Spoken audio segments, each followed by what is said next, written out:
Welcome to the PCN Capitol Preview. I'm Francine Schertzer. Today we'll talk about the state Senate agenda. If you'd like to join the discussion, you can call us at 1-877-PA6-5001 or text us at 717-219-4001. We'll also take questions from PCN's Facebook page submitted earlier. But first, we're joined today by Maddie Hanna from the Philadelphia Inquirer. Welcome. Thanks for joining us today, Maddie. Thank you so much for having me. You've been covering last week's hearing before the Basic Education Funding Commission. Before we get into the details of the hearings, can you bring us up to speed on the court decision that led us to these hearings?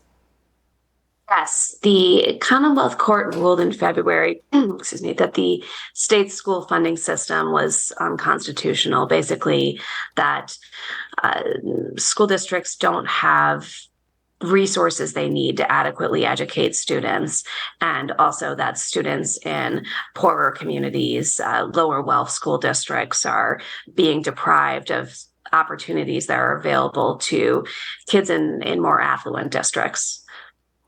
The Basic Ed Funding Commission created a new funding formula in 2016. Why has that not alleviated the problem?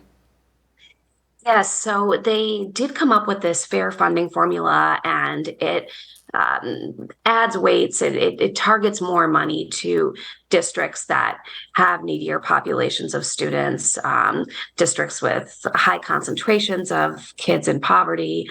But that formula really only applies to a fairly small portion of education funding that schools get. And at the time, that was intended to ensure that no school district would be hurt by this new formula, because when you put a new formula in place, if you ran all the existing money through it, it would be redistributing some state aid that was given out before. So they didn't want anyone to be cut. However, due to the way that was adopted, it's meant that the fair funding formula is only applying to this relatively small portion of basic education funding. One testifier last week said that Pennsylvania schools are underfunded by over $6 billion. Where would the state get the money from to fill that in? Yeah, that's a big question, and that's something that you could hear lawmakers. It's obviously on their minds. They're talking about that during these hearings. So far, the people testifying have been from the education side and spelling out what the needs are, and not the revenue piece and what could be done to generate that. But there was conversation among lawmakers about implications for different taxes. There's also discussion of just you can tell the commission is trying to think outside the box a little bit in terms of, are there different structures for how we could address this problem. There was some discussion of shared services, for instance, or consolidation of school districts.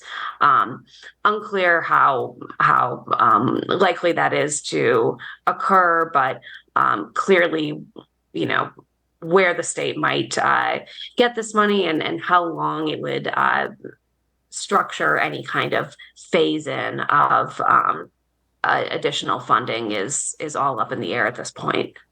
The issue of school vouchers was part of the holdup with the state budget this year. Has there been any discussion brought to light regarding whether or not the state should fund school vouchers? Yeah, there are. I don't know to what extent it'll be part of this commission, but there are separate hearings that are going on around the topic of school choice specifically, and I would not be surprised to see Republican lawmakers continue to push for that as part of their case for the state addressing this. Meanwhile, the plaintiffs in the school funding lawsuit are adamant that this is not at all responsive to the judge's ruling, and that she was talking about a system of public education. So where that ends up is still to be determined. One last question. You noted that these hearings last week was the first of a series of hearings to take place throughout the fall. What happens after they conclude? So they are supposed to be coming up with a report that I believe is due in the end of December. I'm not sure if they'll seek an extension on that, but I think there is certainly an intent of trying to get some recommendation out in time for next year's budget hearings and the budget process. Governor Shapiro has indicated that he, is looking for something more comprehensive to be done regarding school funding in this upcoming budget. So I think that would be a likely point for the start of some changes, even if what comes of this takes a long time to implement. Maddie Hanna with the Philadelphia Inquirer, thank you so much for joining us this morning. Thank you again. We're going to take a brief break, and we'll be back with more of the PCN Capitol Preview. Enjoying our programming? Please consider a tax-deductible donation to support our mission today. PCN is a 501c3 nonprofit television network dedicated to bringing Pennsylvania to you. PCN is everything Pennsylvania. Welcome back. Our guests today are Senate Appropriations Chair Scott Martin, a Republican representing parts of Berks and Lancaster County, and Senator Sharif Street, a Democrat representing Philadelphia. Now, while Governor Shapiro signed the budget bill in August, the entirety of the budget is not yet complete. Senator Martin, we'll start with you. Can you explain where we currently are in this budget process?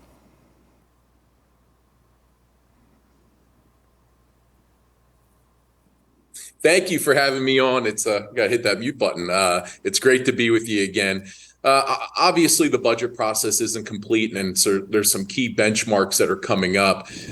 For the vast majority of state funding that was approved in the general appropriations bill is able to be spent or driven out through existing programs or funding formulas that were devised in law.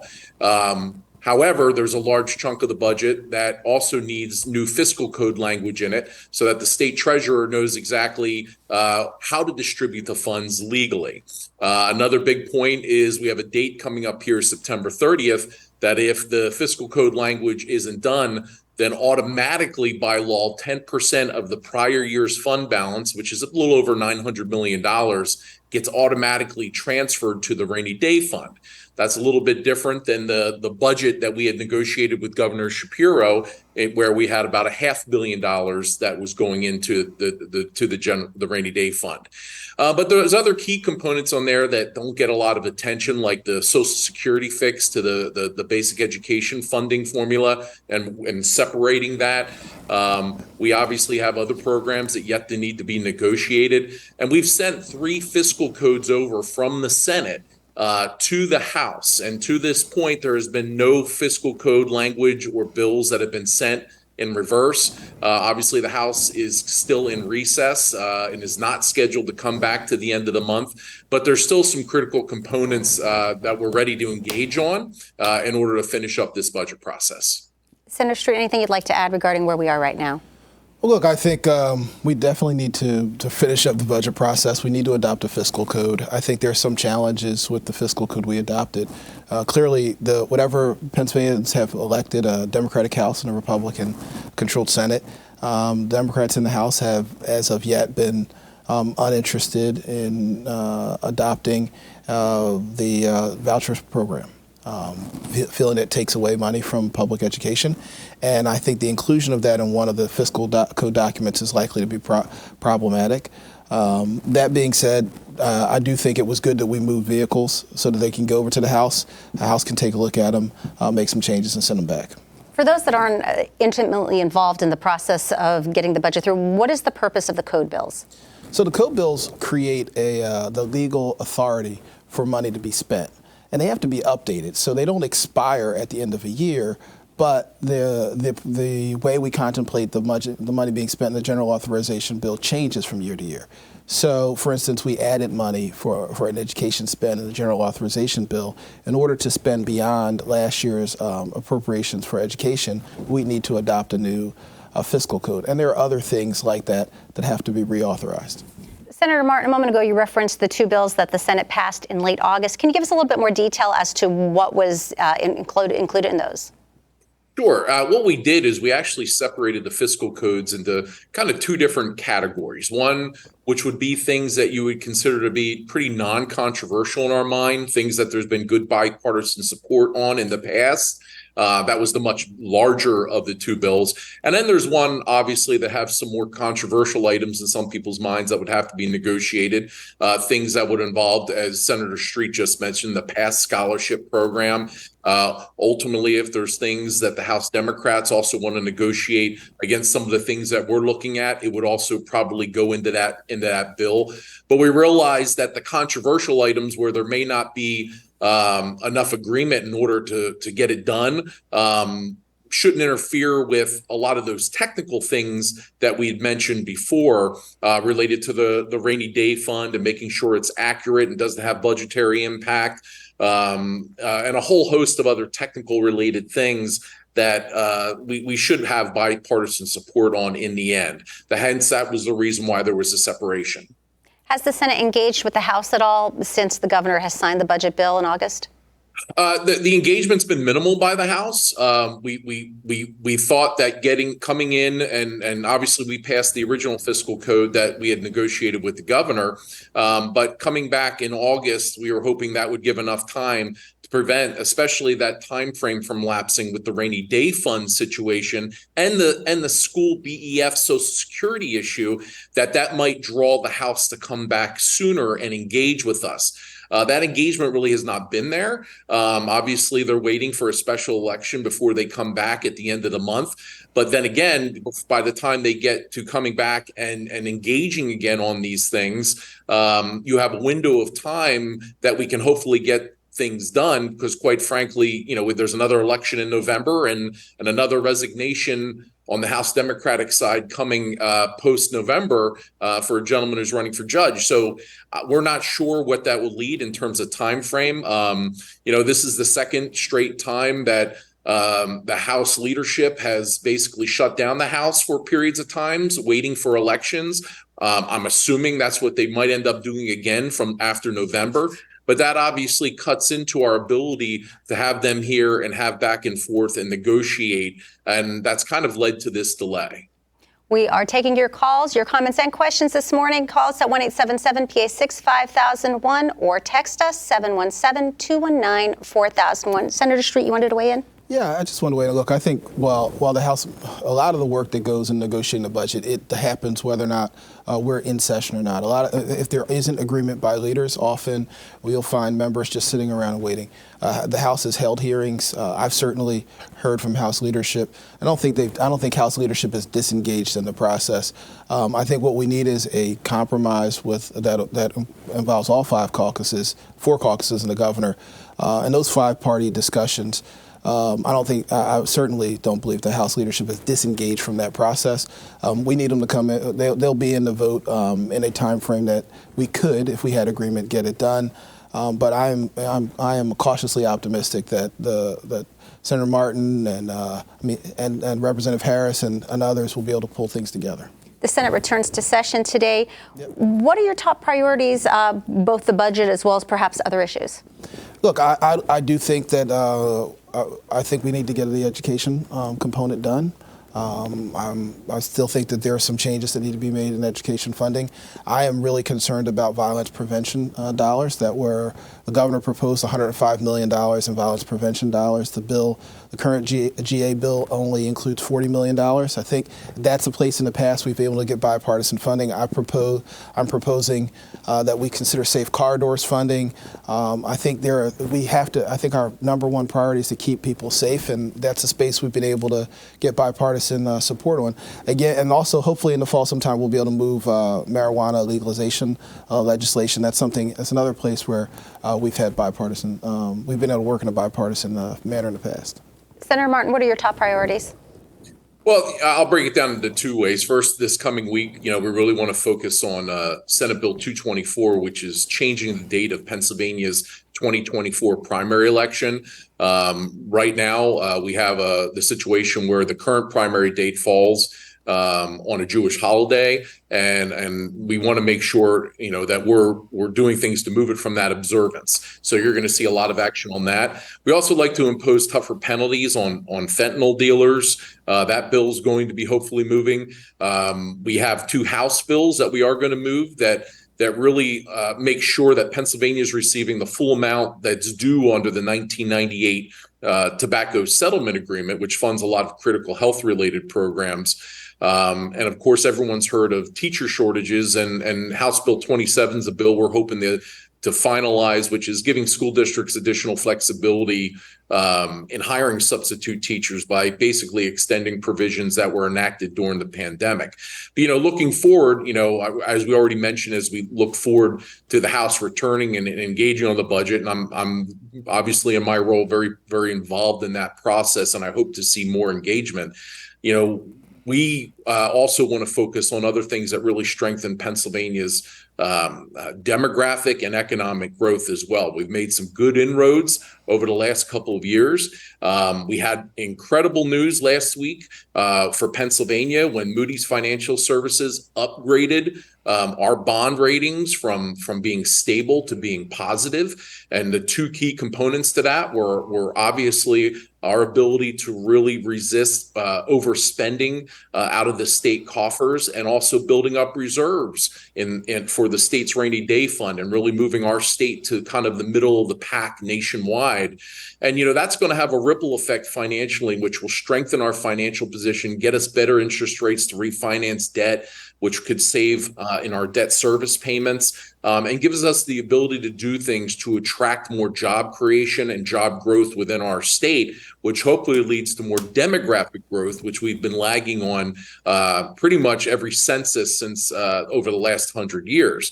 But in addition, obviously, the focus on education is going to continue to be there as we look for opportunities for families, and that's not going away. And we're going to be really focused on doing a lot of that. So a lot to come here in the fall. I'm hopeful that we have a full calendar between the Senate and the House in terms of getting things done throughout the fall before we close out this year. Senator Street, you're sponsoring one of the 2 proposals to move up Pennsylvania's primary date earlier. Why is this something being considered now? Look, I think it's important because we can allow Pennsylvania to become much more relevant in the process. Very often, by the time Pennsylvanians vote, the primary election is pretty much decided, and so us being able to vote earlier in the process is good. 2, we do want to make sure that that we don't have the primary election day falling during the middle of the Jewish holiday. It would actually fall on currently the first day of Jewish holidays, and that's certainly not that's not the most inclusive way of doing things. I'm encouraged that this is a space we have been able to work in a bipartisan way, and we're still working out some kinks around what day, but certainly we all agree that it needs to move up earlier. There are 2 separate proposals to move up the primary. I believe yours is for April 2nd, and there's another proposal sponsored by Senator Argall for earlier in March. So there are negotiations around what day. I selected April 2nd for a few reasons. One, it doesn't require us to shorten the 13-week calendar. April 2nd would give us a January 2nd date. If you move with an earlier day, the earlier day would then cause us to have to change the election calendar, or we would be circulating petitions during Hanukkah and Christmas.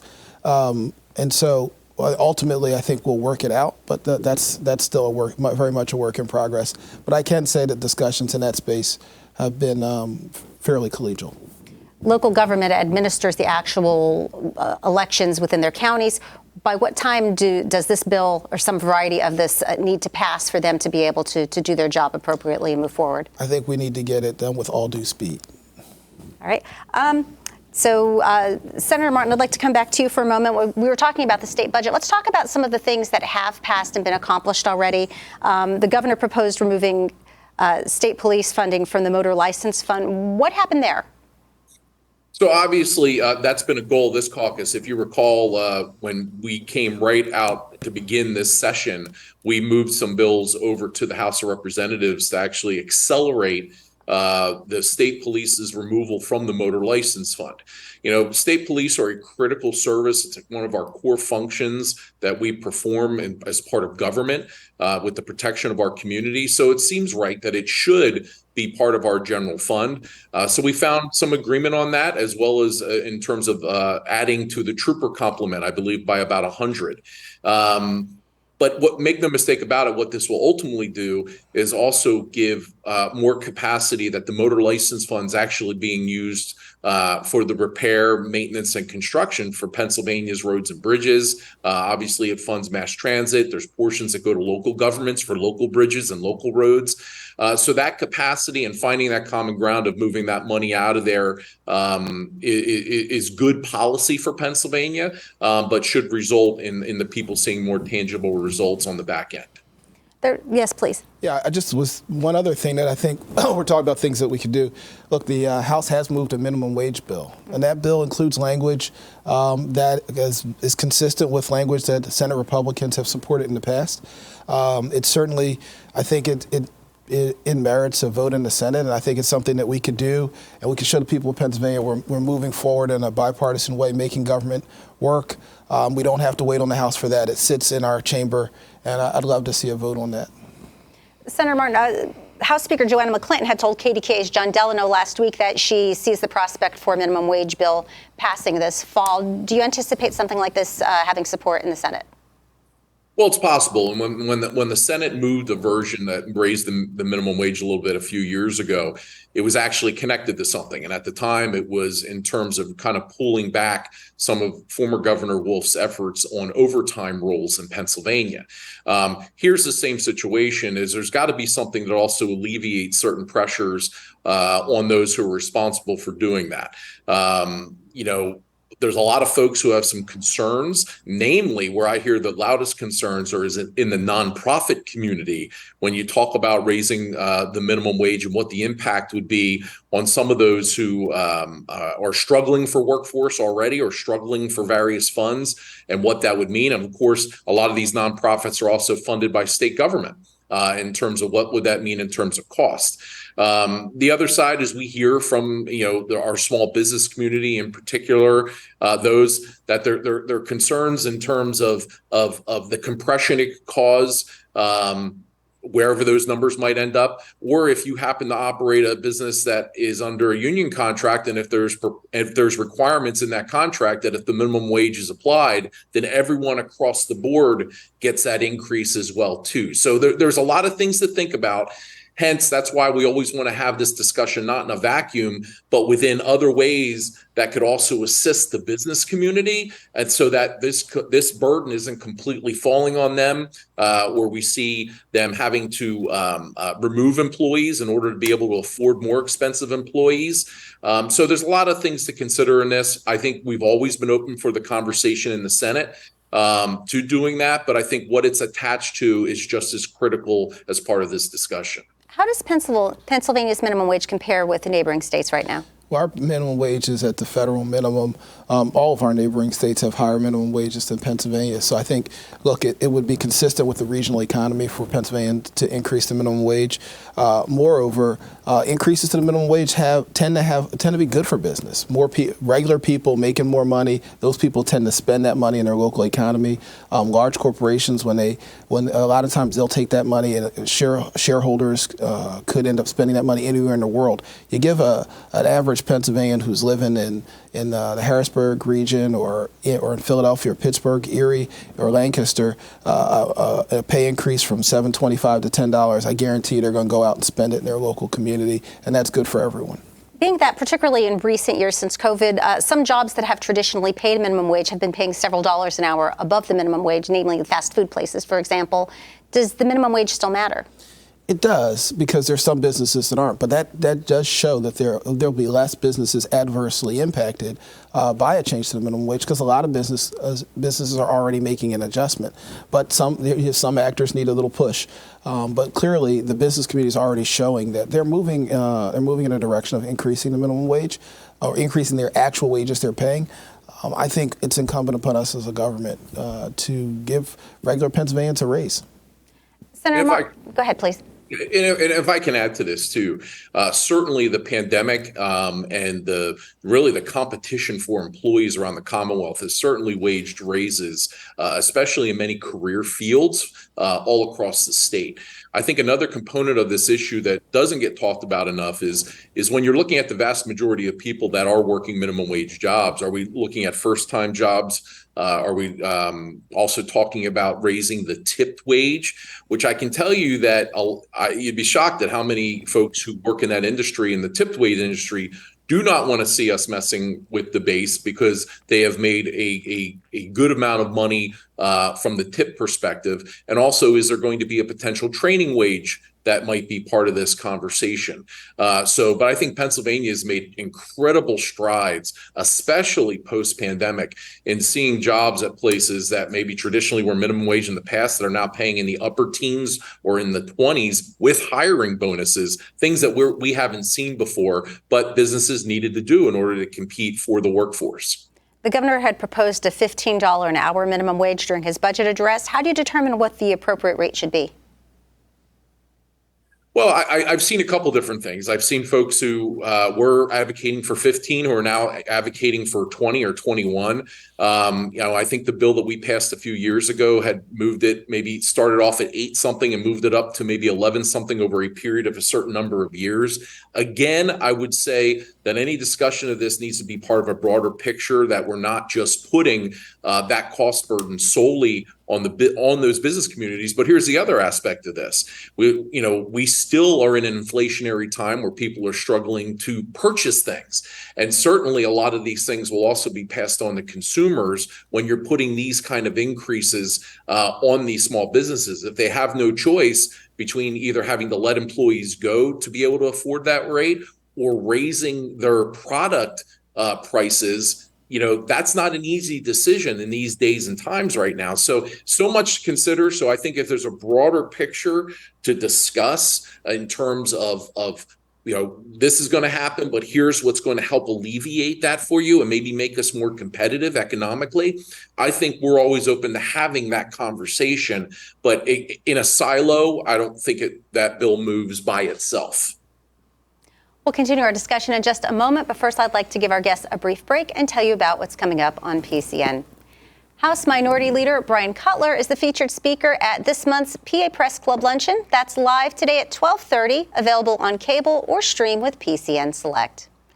Join us for a double dose of On the Issues this week as we talk about potentially moving Pennsylvania's presidential primary and creating an incarcerated people's benefit fund.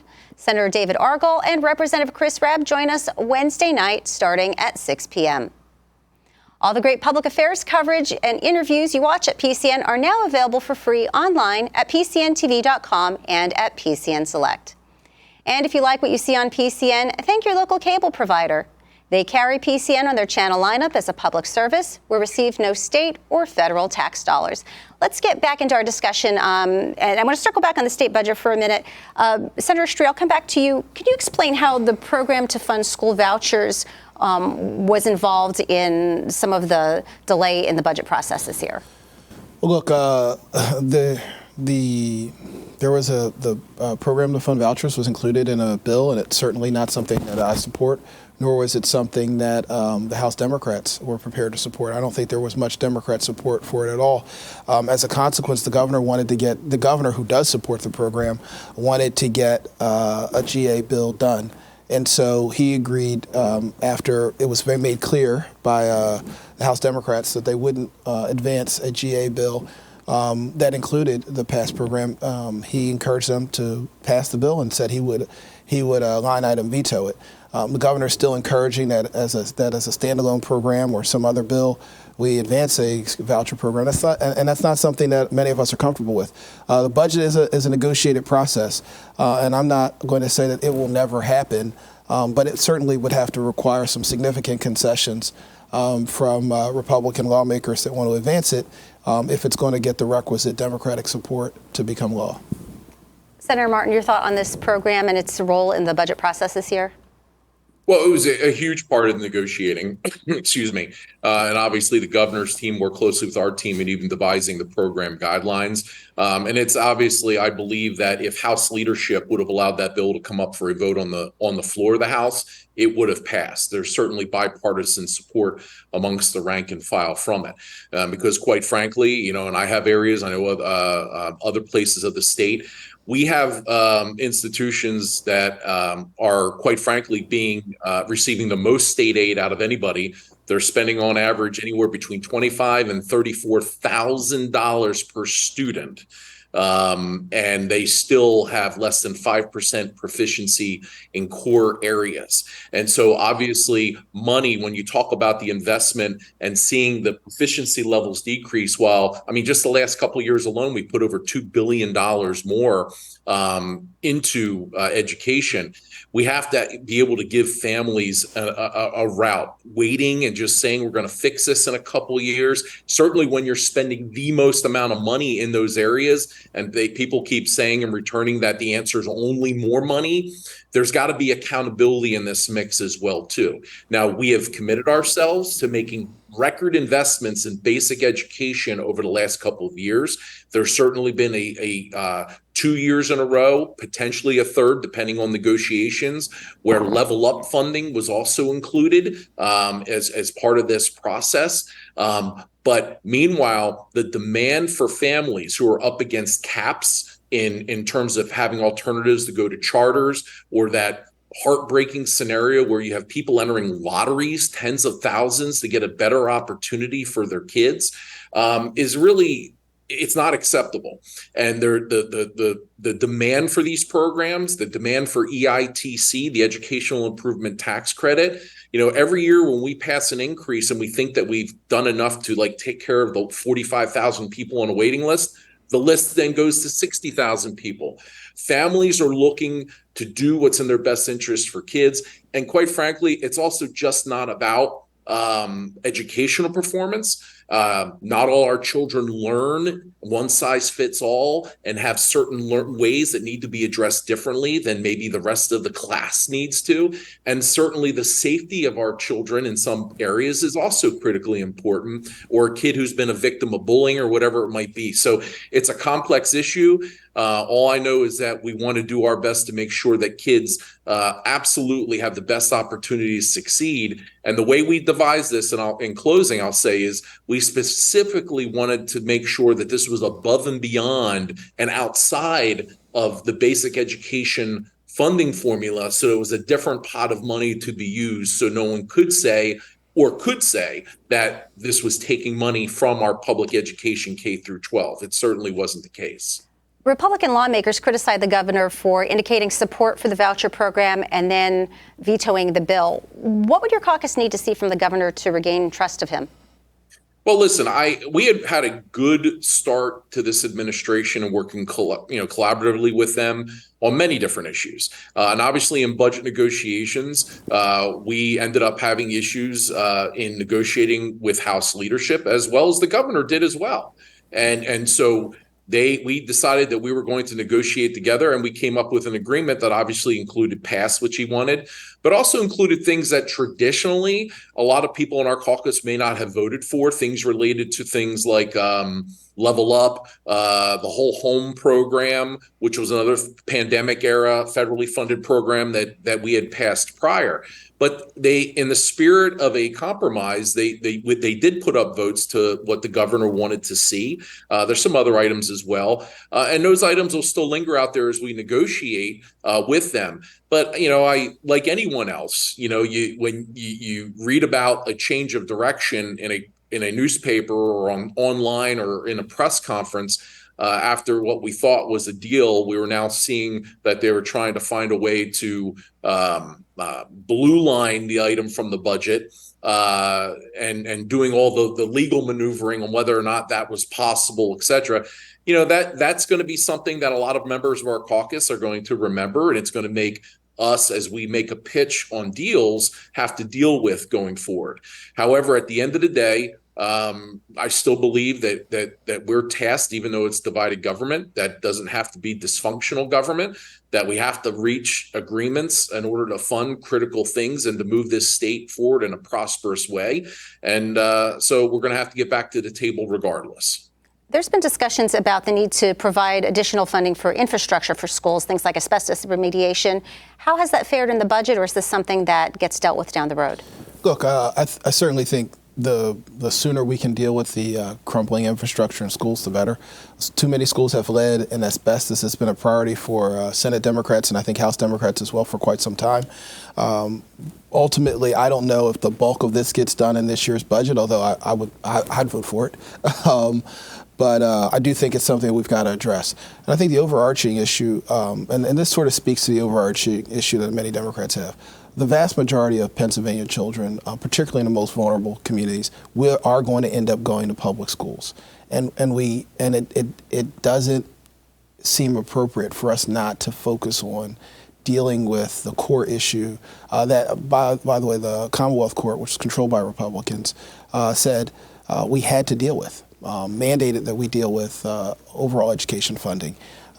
The inequities are too large, and taking out one or two kids and giving them a great opportunity, but leaving the rest of the kids stranded in the system just doesn't really work. So what we have, so whether it's infrastructure like lead and asbestos, whether it's making sure that kids there are enough outlets so that kids can all be able to use a smart device to learn for the world of today, not even the world of tomorrow. Those are things we should be making investments. And then there are still massive disparities. There are some school districts like Lower Merion and the suburbs of Philadelphia that are able to pay 3 times more than what some of our poorest districts are able to pay, or even twice as much as some school kids in the city pay. And our most underfunded districts are often our rural districts, who are terribly underfunded. I think we have to raise the core level of funding up for education. And I think if we were to truly make the kind of investments that we made, then I think we could probably look at including all types of options. But until we really deal with the core issues in education funding, there's going to be great reluctance on the part of many Democrats to look at voucher programs. That being said, I think the governor has said in the 24-25 budget, we're going to take head on the massive education issues. And if we truly address it at that time, I think there'll be a lot more flexibility around what we can do. And we do have pretty significant surpluses at the state level right now. And I think what better way to keep a strong economy than to make investments in Pennsylvanians. The Basic Education Funding Commission began holding a series of hearings last week to look at the school funding issue. What kind of solutions would you like to see come out of these?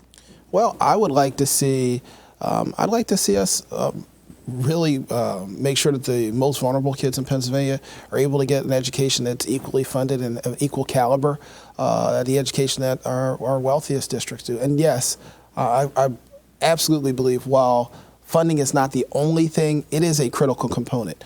Wealthy school districts aren't spending more money to get poor performance. They're doing it because they can get high performance. And we just want regular kids to come from regular families to have those same opportunities. I think right now, the fact that we have a formula we call a fair funding formula that really about 15%, give or take, of education funding goes through is really it's just wrong.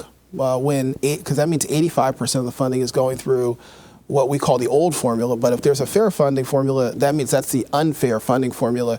And whether you're a poor kid in a rural community or a poor kid in an urban community, it's just not right. We need to make sure that every kid gets a fairly funded education. Senator Martin, one of the testifiers at that hearing said that Pennsylvania was underfunding schools by over $6 billion. Where would some of this funding come from? Well, first off, I want to say this. I talked a little bit earlier about the good news we got from Moody's. And that's because, prior to our efforts in the last 2 years to shore up our finances, Pennsylvania had enough money in reserve to operate for 2 hours if we would hit a recession or something would cease. And so I hear a lot of discussion about all this money we have. And yes, the rainy day fund is going to have either $5.5 or $5.9 billion in it, which puts us kind of at the national average at the midway point median. But I can tell you in my role as appropriations chair that right now where we're at, with this budget negotiation, with what we have budgeted, with the new state union contracts that have been implemented recently, you're looking at state government, its end of year balance for the 25-26 budget as being $100 million. That is extremely not of money there. So when I've heard some of the discussion at these hearings, I heard people talking, we have $8 billion here or $5 billion here. The reality is, with what we have in terms of what we're committed to and what we have, unless people want to drain the rainy day fund and kind of move backwards in time in terms of our fiscal stability, we don't have the money that a lot of people are saying. However, I will say this. Any discussion related to education and any solution is going to have accountability. And if schools are not meeting the basic proficiency levels across entire grades, and that's a process that's going to continue as long as some of these institutions are receiving more money and spending more money than any other districts across the state, then we have to look at doing something differently. Some of these examples, I will tell you, receive 229% more state assistance than other areas. Some of these institutions are also, over the last 5 years, are losing thousands of students in enrollment. So the question should be, as we look at our taxpayers, to also have the conversation is, how are we wisely investing those dollars? Is this the right strategy? If you're spending this much, how come you're not getting things back in return? That all has to be, and if you read the spirit of that entire Judge Jubilee report, when you talk about the equality of outcomes for these opportunities for kids, that has to be part of the discussion. And if the answer is solely going to be just more money, well, then I can tell you, not only we're going to continue to get the same results, but unfortunately, we're also going to drive drive this state off the fiscal cliff when I see numbers thrown around like $6 billion more or whatnot. So this is an extremely important conversation that we're engaged in. But make no mistake about it, accountability and what's in the best interest of our children and their unique needs has to absolutely be part of the conversation for it to pass here in the Commonwealth. We've been talking a lot about basic education, but let's just look briefly at higher education. Where does funding stand right now for Pennsylvania state-related universities, Penn State, Pitt, Lincoln, and Temple? Well, what we have seen going back to the spring is obviously that funding has to have a two-thirds majority has to pass in order for that to come through. They've had numerous votes, and I don't know if Senator Street remembers exactly if it's been 2 or 3 times that they've attempted to pass the bills as a package and as individually. Actually, I think they were only able to pass one of them, and that was for Lincoln University, which I believe at the time had committed to a freeze on their tuition rates moving forward. It's really critically important that those in that space with our state relateds are really working with the House of Representatives. They are communicating with us, but there's an issue there. In order to get these things passed, and they have to hit that vote threshold, it's important that they really are addressing some of the concerns over there. So they not only have to work with House Democrats, they also have to talk to House Republicans, given that razor thin margin that's over there. So on issues on whether the schools are raising tuition prices, whether you're talking about the fact that sorry, I just drew a blank on what I was about to say. But when you're looking at the various issues that transparency is the other one. There's some members that want to see more transparency from the school in access to things, given that they're receiving public funds. Those are all really important conversations. And quite frankly, in a lot of ways, we're doing that with our state system of higher education as we're trying to right-size that ship and maintain their mission of a really first-class quality but affordable education. They were looking at hopefully freezing tuition for 2 years, which would be I think their 5th or 6th year of that, and making what they're offering more relevant to Pennsylvania jobs. So a lot more to come on that. I think there's a lot of space. Often the conversation is so focused on K through 12 that there's a whole other critical component with the amount of money that we spend on post-secondary education in Pennsylvania.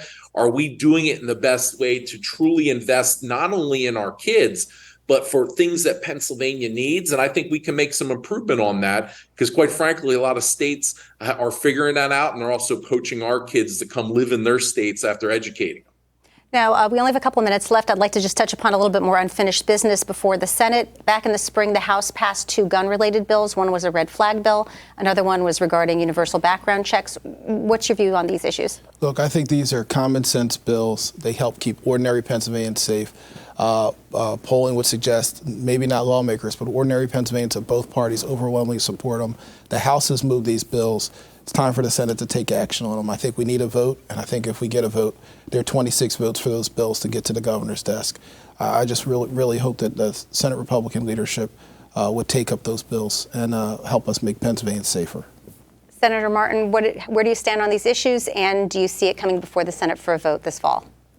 You know, often when you see incidents that occur around the country, we almost kind of paint every state with the same issue. I will tell you that not every state is the same in terms of how they handle gun-related issues or what laws they have on the books. For instance, I will tell you we are known nationally in Pennsylvania of having one of the leading background check systems in the entire country, our NCPIC system, which also includes juvenile records, which many states do not do, and also various mental health related flags as well. So we're not always comparing apples to apples when you're doing that. I think our caucus and I think in bipartisan fashion since its inception has been very focused on safety related to especially our schools and empowering them and giving them tools and finances to help make things stronger. But obviously this state is one that's very sensitive to the fact of are we just looking to put more restraints or restrictions on law-abiding citizens when it comes to their right to own a firearm and operate it to defend their families. And so when you see different proposals, you know, and I use this as an example, as just as a personal thing. You know, I live in an area where it could take close to an hour for state police to respond, depending on where they're at in their zone. So when I see bills that come forth mandated that I keep my firearm unloaded and locked in a box, and I live out in the middle of nowhere and I hear someone breaking into my house, you know, I look at that issue a lot differently than someone else may be in terms of what my accessibility is to that firearm to defend my family and our property if someone's coming there or entering illegally. So it's a complicated issue. I think that we're going to continue to do our best to have these discussions in terms of how we can protect our most precious resource, our children as well, too. But at the same time, we are not looking at ways that are going to potentially handcuff other Pennsylvanians who live their lives safely and following the law. One last issue I'd like to bring up before we run out of time. Senator Street, you're sponsoring a bill to legalize recreational marijuana. Do you think that Senate opinion has changed over the years? Do you see a likelihood of this moving forward? Well, look, I think the average Pennsylvanian certainly, and I think many senators recognize that the time for the legalization of recreational adult use cannabis has come. We don't equally enforce those laws. We know that although usage of cannabis is roughly equal amongst demographic groups, black and brown folks are 4 to 5 times more likely to have a law enforcement encounter. We know that 77% of Republicans, when polled, and over 80% of Democrats support recreational adult use legalization. I don't know too many things you can find 77% of Republicans and over 80% of Democrats agreeing on. The revenue, many of the states around us, New York, New Jersey, Delaware, have already legalized recreational adult use. And although you're not supposed to bring it across lines, we know people are doing it. It could hurt our hospitality industry, and there's a chance to drive tremendous revenue to Pennsylvania. We should legalize recreational adult use cannabis, and we should do it in the upcoming budget. I mean, we should do it this year so that in the upcoming budget, Pennsylvanians can benefit from that revenue. Senator Martin, your thoughts on this issue? Well, I think I'm looking at it through 2 different lenses. First and foremost, I think you've certainly seen around the Commonwealth and around the country a focus on terms of the decriminalization of the possession issue and things like that.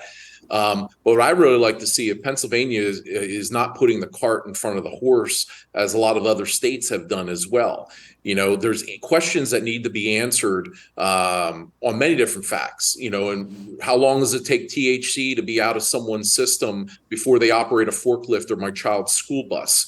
How long should it take in order to be able to administer a DUI test? Because right now, my understanding, there currently is not one that a police officer can pull someone over and be able to take a test on the side of the road right away to be able to do that. That to me, I certainly, in my prior life, a long time ago, working in the juvenile justice system, one of the common threads amongst a lot of the young people that I had to deal with was their consistent engagement in smoking marijuana, and the youth utilization component should be a discussion. How are we going to ensure that this is not something that's going to exasperate that issue? And so we have a lot of consensus on the medical marijuana related side that people are dealing with, and a lot of people are trying to unwind that in terms of removing conditions or the annual approval by doctors to do that. But we keep taking these steps without having sometimes the answers to the questions first, or the guardrails that are in place first. And when an issue like this, for me, who's done a lot of work in the DUI space, we can't answer those questions first, the money part to me is not allure in terms of what kind of revenues it would mean to the Commonwealth. So I think there's a lot of discussions that need to be had yet on this issue.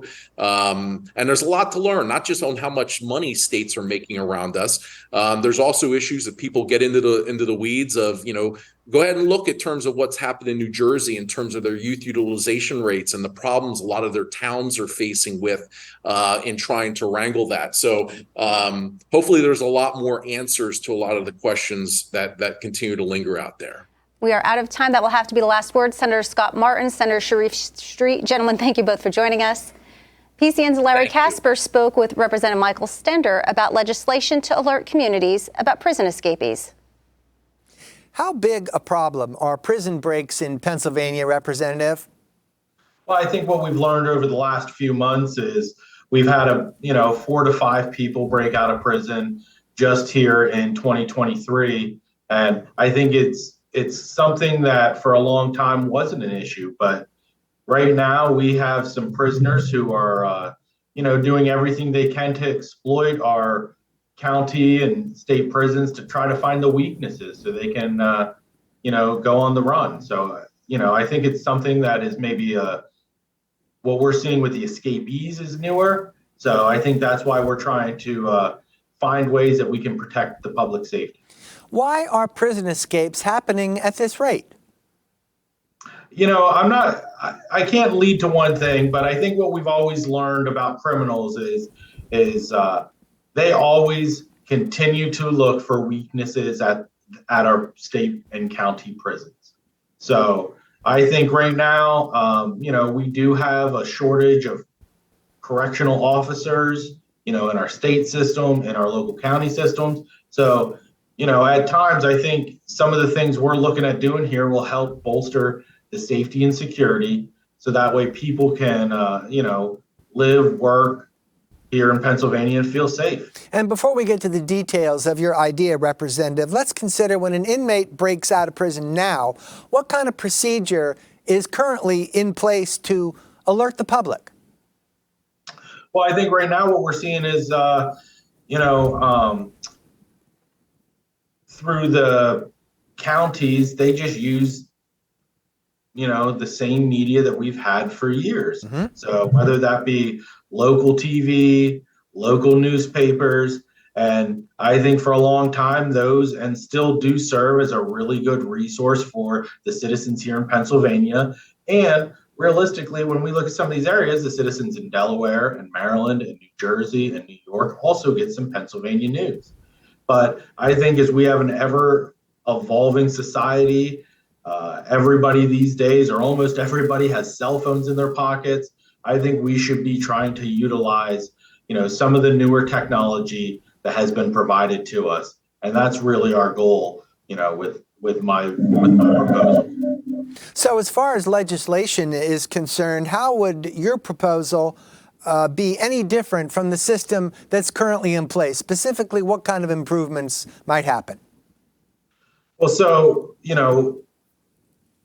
our prison escape alert system would be solely for the state police, local counties, emergency management officials. So that way they can get, they can activate the system properly and effectively to let people who live around an effective prison know, hey, there is, somebody dangerous has escaped, be on the alert. And that's really our goal here. Protecting public safety is vital, especially when we're talking about, possibly people who've been convicted of murder, people who have been suspected of murder. And that's really what we've been dealing with. I mean, back in July, we had up in the northern tier of Pennsylvania, we had somebody escape and, they were out in the woods. And, when you look at the summer months here in Pennsylvania, people enjoy Penn's Woods. So we have people all over. So some of those people may not be local to Warren County. You could have had people, from different parts of, central Pennsylvania, heading up there, heading to a summer cabin, heading to a summer camp, and if they're in that area, they should also be alerted. They're maybe not buying the daily newspaper. They're maybe not tuning in at 6 o'clock at night to watch the news. So we need to utilize, every form of communication that is relevant today to really alert people to what's going on so they can take the proper steps to keep themselves safe and, more importantly, keep their families safe. Now, just a couple days ago, before we recorded this segment, the convicted killer who escaped from Chester County Prison was caught. And is that a coincidence, Representative, that your idea should come up at about the same time, or did you find your inspiration in this recent high-profile escape? Yeah, I think the inspiration was this was the third time, here in the last 4 or 5 months that we've heard about incarcerated individuals escaping from prison. We had 2 inmates in Philadelphia, one in Warren County, and then, this latest one out of Chester County. So I think, I think it's relevant now, and I think it really solidifies that, hey, we do have an issue and we need to be coming up with good bipartisan solutions to help make sure everybody in Pennsylvania feels safe and secure in their home. How does your proposal compare to the Amber Alert, which I think most of our viewers have seen at some point in those lighted signs that are on the state's interstates and turnpike, and that seems to be an immediate way to get the public plugged in? Any comparison with that system? No, 1,000%. That was really the similar system that we want to be utilizing. We have Amber Alerts. I think we also have done some Silver Alerts for elderly individuals who maybe have, some issues that they have maybe not returned home in a timely manner. So we have a proven system here in Pennsylvania that works very well to notify the public of whether or not somebody else is at risk or you yourself may be at risk. So I think it just makes good sense that we utilize some of those tools and procedures that we have already tested through different means. So I think, when you look at the prison escape alert system, it should look, and it is purposely looking very similar to an Amber Alert that, most citizens here in Pennsylvania, and I think throughout, the 48 states are very aware of what an Amber Alert does, and or when they're driving down interstate highways, they're seeing these signs, they're seeing license plate information, maybe very helpful descriptions of an individual. And that's the type of information we want to really get out to the public in a timely manner, so that way everybody can be safe and secure. Representative Michael Stender, thank you very much for your time. Hey, thank you. I appreciate it. Have a great day. That concludes today's show. Tomorrow on the PCN Capitol Preview, Danielle Gross, partner at ClearPoint Communications, and Chris Nicholas, president at Eagle Consulting Group, will join us to talk more about issues before the legislature. That's tomorrow starting at 9 a.m. I'm Francine Schertzer. Thank you for watching.